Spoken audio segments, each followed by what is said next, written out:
Welcome to the Baking Lowdown. Today we will be making the best, easiest focaccia bread recipe.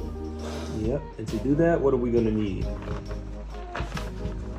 We need flour, active dry yeast, salt, and water. That's it.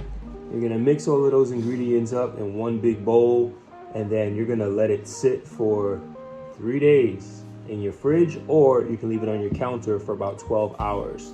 And then you'll have to do a second rising as well. Even with the 3-day process, when it's done after the 3 days in the fridge, take it out for about 3 to 4 hours to get to room temperature.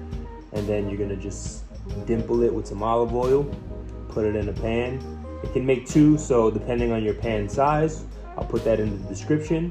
And then you throw it in the oven. And it's very simple, super delicious. Right before you put it in the oven, you can put some salt, some rosemary.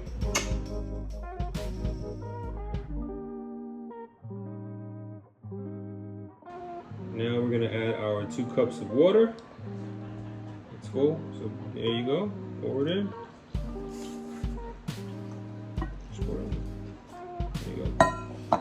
And mix it up.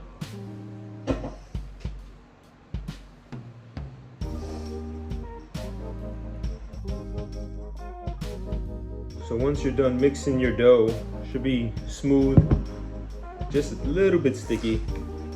You're gonna take just like a handful of olive oil and cover the surface of the dough.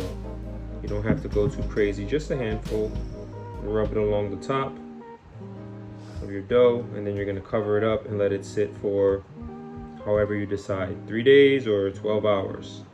We like the 3 days better. Yeah, we prefer the 3 days. Soft. It's a little more fluffy, but if you're in a time crunch and you really want some focaccia, the 12-hour one tastes just as good. So do whatever works for you.